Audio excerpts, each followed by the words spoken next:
ಪರಪ್ಪನ ಅಗ್ರಹಾರ ಕೇಂದ್ರ ಕಾರಾಗೃಹ ಅಕ್ರಮಗಳ ಕೂಟ ಅಂತಲೇ ಕರೆಸಿಕೊಳ್ಳುವಂಥ ಒಂದು ಜೈಲು. ಇಲ್ಲಿಗೆ ಸಿಸಿಬಿ ತಂಡ ದಾಳಿನ ಮಾಡಿತ್ತು, ಆದರೆ ಏನೂ ಸಿಕ್ಕಿರಲಿಲ್ಲ. ಪೊಲೀಸರು ದಾಳಿ ಮಾಡ್ತಾರೆ, ಆದರೆ ಅಡುಗೆ ಸಿಟ್ಟಿದ್ದೆಲ್ಲವೂ ಕೂಡ ಸಿಗುತ್ತೆ. ಇಂಟ್ರೆಸ್ಟಿಂಗ್, ಎಲ್ಲೆಲ್ಲಿ ಅಡುಗೆ ಸಿಟ್ಟಿದ್ರು ಗೊತ್ತಾ?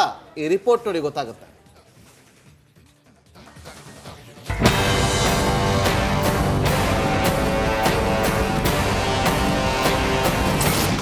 ಸೆಂಟ್ರಲ್ ಜೈಲಲ್ಲಿ ಮೊಬೈಲ್ ಮಾರಕಾಸ್ತ್ರ ಪತ್ತೆ ಕೇಸ್. ರಿಪಬ್ಲಿಕ್ನಲ್ಲಿ ಮತ್ತೊಂದು ಎಕ್ಸ್ಕ್ಲೂಸಿವ್ ಮಾಹಿತಿ.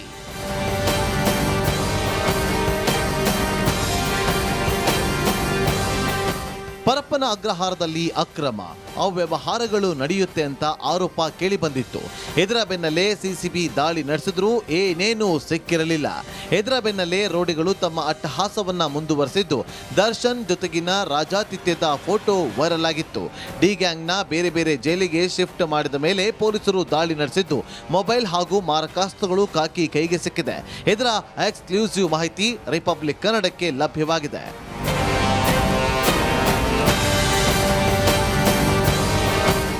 ಸೆಂಟ್ರಲ್ ಜೈಲಿಗೆ ಮಹಜರು ಮಾಡೋಕೆ ಅಂತ ಬಂದಿದ್ದ ಪೊಲೀಸರು ಯಾವ್ಯಾವ ರೂಮ್ನಲ್ಲಿ ಮೊಬೈಲ್ ಇದೆ ಅನ್ನೋ ಪಕ್ಕಾ ಮಾಹಿತಿ ಪಡೆದು ದಾಳಿ ನಡೆಸಿದ್ರು. ಜೊತೆಗೆ ರೂಮ್ನ ಯಾವ ಭಾಗದಲ್ಲಿ ಮೊಬೈಲ್ ಇದೆ ಅನ್ನೋದು ಗೊತ್ತಿತ್ತು. ದಾಳಿ ವೇಳೆ ಹಲವು ವಸ್ತುಗಳು ಸೀಸ್ ಮಾಡಲಾಗಿದೆ.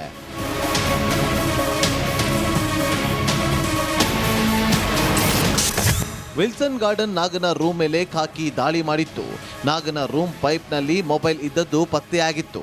ರೂಮ್ನಲ್ಲಿ ಫ್ಲೋರ್ ಕೆಳಗಡೆ ಹೋಗುವ ಪ್ಲಾಸ್ಟಿಕ್ ಪೈಪ್ ಇದೆ. ಸುಮಾರು 3 ಇಂಚು ಇರುವ ಪೈಪ್ಗಳು ಅದು. ಇದೇ ಪೈಪ್ ಒಳಗಡೆ ಮೊಬೈಲ್ ಅಡಗಿಸಲಾಗಿತ್ತು. ಮಾರಾಟಕ್ಕೆ ತಂದಿದ್ದ 4 ಹೊಸ ಆಂಡ್ರಾಯ್ಡ್ ಮೊಬೈಲ್ ಜಪ್ತಿ ಮಾಡಲಾಗಿದೆ. ಬಾಕ್ಸ್ ಪೀಸ್ ಮೊಬೈಲ್ಗಳನ್ನು ಜಪ್ತಿ ಮಾಡಿರುವಂತಹ ಪೊಲೀಸರು ನಂದಿನಿ ಹಾಲಿನ ಖಾಲಿ ಪ್ಯಾಕೆಟ್ ಕವರ್ಗಳಲ್ಲಿ ಮೊಬೈಲ್ ಅನ್ನು ಇಡಲಾಗಿತ್ತು. ಒಂದು ಮೊಬೈಲ್ ಮೇಲೆ 3 ಹಾಲಿನ ಪ್ಯಾಕೆಟ್ಗಳನ್ನು ಇಡಲಾಗಿತ್ತು. ಒಂದರ ಮೇಲೊಂದರಂತೆ ಕವರ್ಗಳನ್ನು ಇಡಲಾಗಿತ್ತು. ನೀರು ಹೋದ್ರೂ ಮೊಬೈಲ್ ಒದ್ದೆ ಆಗಬಾರದು ಅನ್ನೋ ಉದ್ದೇಶ ಇವರದ್ದಾಗಿತ್ತು. ಇದೇ ಪೈಪ್ ಒಳಗಡೆ 4 ಹೊಸ ಮೊಬೈಲ್ ಪತ್ತೆಯಾಗಿತ್ತು. ಒಂದು ಚಾರ್ಜರ್, ಒಂದು ಕಪ್ಪು ಬಣ್ಣದ ಬ್ಲೂಟೂತ್ ಬಾಕ್ಸ್ ಇತ್ತು. ಒಂದು ಪೆನ್ ಡ್ರೈವ್, 24,000 ರೂಪಾಯಿ ನಗದನ್ನ ಜಪ್ತಿ ಮಾಡಲಾಗಿದೆ. ಇವೆಲ್ಲವನ್ನ ಖಾಲಿ ಹಾಲಿನ ಪ್ಯಾಕೆಟ್ ಒಳಗಡೆನೆ ಇಡಲಾಗಿತ್ತಂತೆ. ಖಚಿತ ಮಾಹಿತಿ ಮೇರೆಗೆ ದಾಳಿ ನಡೆಸಿದ ಪೊಲೀಸರಿಗೆ ಅಷ್ಟು ಅಡಗಿಸಿಟ್ಟಿದ್ದ ವಸ್ತುಗಳು ಸಿಕ್ಕಿದೆ. ಕಳ್ಳಾಟವಾಡಿದ್ದ ವಿಲ್ಸನ್ ಗಾರ್ಡನ್ ನಾಗನ ಅಟ್ಟಹಾಸಕ್ಕೆ ಪೊಲೀಸರು ಬ್ರೇಕ್ ಹಾಕಿದ್ದಾರೆ. ಆದರೆ ನಾಗನ ವಿರುದ್ಧ ಸೂಕ್ತ ಕ್ರಮ ತೆಗೆದುಕೊಳ್ಳಬೇಕಿದೆ.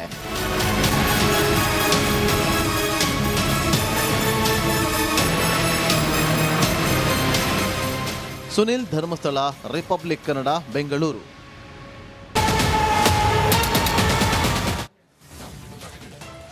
Welcome back. ಪರಪ್ಪನ ಅಗ್ರಹಾರದ ಸ್ಟವ್ ಕತೆ ಬಹಳ ರೋಚಕವಾಗಿದೆ. ಯಾವ ಸ್ಟವ್ ಸುದ್ದಿ ಹೇಳ್ತಾ ಇದ್ದೀವಿ? ಪೊಲೀಸರ ದಾಳಿಯ ವೇಳೆ 7 ಸ್ಟವ್ಗಳು ಸಿಕ್ಕಿದ್ವು. ಆ 7 ಸ್ಟವ್ಗಳನ್ನ ಹೆಂಗ್ ತಯಾರು ಮಾಡಿದ್ರು, ಯಾರು ತಯಾರು ಮಾಡಿದ್ರು, ಎಂಥ ಸ್ಟವ್ ಅದು, ಎಲ್ಲ ಡೀಟೇಲ್ಸ್ ಬಹಳ ರೋಚಕವಾಗಿದೆ ನೋಡಿ.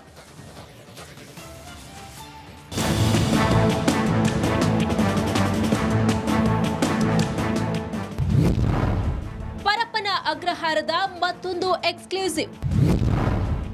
ಮಣ್ಣಿನ ಸ್ಟವ್ ಹಿಂದಿನ ಮಾಸ್ಟರ್ ಮೈಂಡ್ ಯಾರು? ಪರಪ್ಪನ ಅಗ್ರಹಾರ ಜೈಲಿನಲ್ಲಿ ನಡೆಯುತ್ತಿರುವ ರಾಜಾತಿಥ್ಯದ ಜಾಲವನ್ನ ಬೆನ್ನು ಹತ್ತಿದ ಪೊಲೀಸರಿಗೆ ಜೈಲಿನಲ್ಲಿ ಒಟ್ಟು 17 ಮೊಬೈಲ್ಗಳು ಪತ್ತೆಯಾಗಿದ್ವು. ಆಗ್ನೇಯ ಡಿಸಿಪಿ ಸಾರಾ ಫಾತಿಮಾ ನೇತೃತ್ವದಲ್ಲಿ ದಾಳಿಯನ್ನ ಮಾಡಲಾಗಿತ್ತು. ಫೋನ್ ಜೊತೆ ಮತ್ತೆ ಹಲವು ವಸ್ತುಗಳು ಸಿಕ್ಕಿದ್ವು. ಇದರಲ್ಲಿ ವಿಶೇಷ ಎಂಬಂತೆ ಜೈಲಿನ ಒಳಗಡೆ ಇದ್ದ ಎಲೆಕ್ಟ್ರಿಕ್ ಮಣ್ಣಿನ ಸ್ಟವ್ಗಳ ಹಿಂದೆ ಮಾಸ್ಟರ್ ಮೈಂಡ್ಗಳು ಕೆಲಸ ಮಾಡಿದ್ವು. ಈ ಬಗ್ಗೆ ರಿಪಬ್ಲಿಕ್ ಕನ್ನಡ ಎಕ್ಸ್ಕ್ಲೂಸಿವ್ ಮಾಹಿತಿಯನ್ನ ರಿವೀಲ್ ಮಾಡ್ತಿದೆ.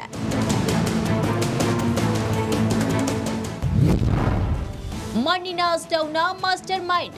ಪೊಲೀಸರ ದಾಳಿ ವೇಳೆ ಒಟ್ಟು 7 ಮಣ್ಣಿನ ಸ್ಟವ್ಗಳು ಜಪ್ತಿಯಾಗಿವೆ. ಇವೆಲ್ಲವೂ ಜೈಲಿನಲ್ಲಿರುವ ಕೈದಿಗಳೇ ಸ್ವತಃ ತಯಾರಿಸಿದ್ದಾರೆ. Rameshwar cafe, Mangaluru cooker bomb ಸ್ಫೋಟದ ಆರೋಪಿಗಳೇ ಈ ಸ್ಟವ್ ಅನ್ನ ತಯಾರಿಸಿದ್ದಾರಂತೆ.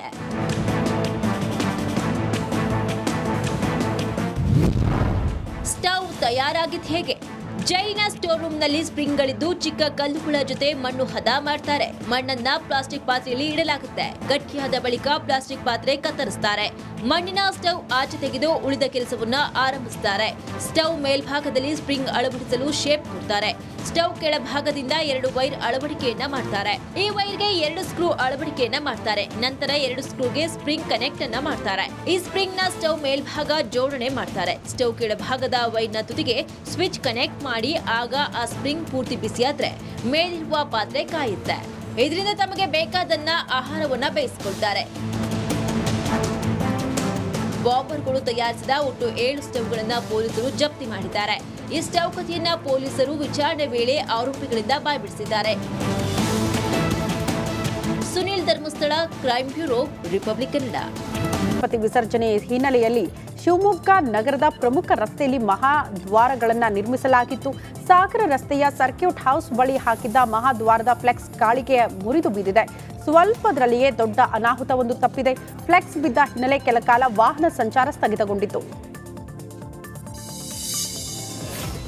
ಪ್ರಧಾನಿ ನರೇಂದ್ರ ಮೋದಿ ಹುಟ್ಟುಹಬ್ಬದ ಹಿನ್ನೆಲೆ ಶಿಕಾರಿಪುರ ಪಟ್ಟಣದಲ್ಲಿರುವ ಹುಚ್ಚರಾಯ ಸ್ವಾಮಿ ದೇವಸ್ಥಾನಕ್ಕೆ ಬಿವೈ ವಿಜೇಂದ್ರ ಭೇಟಿ ನೀಡಿದರು. ಪ್ರಧಾನಿ ಮೋದಿಗಾಗಿ ಬಿಜೆಪಿ ರಾಜ್ಯಾಧ್ಯಕ್ಷ ಬಿವೈ ವಿಜೇಂದ್ರ ವಿಶೇಷ ಪೂಜೆ ಸಲ್ಲಿಸಿದರು.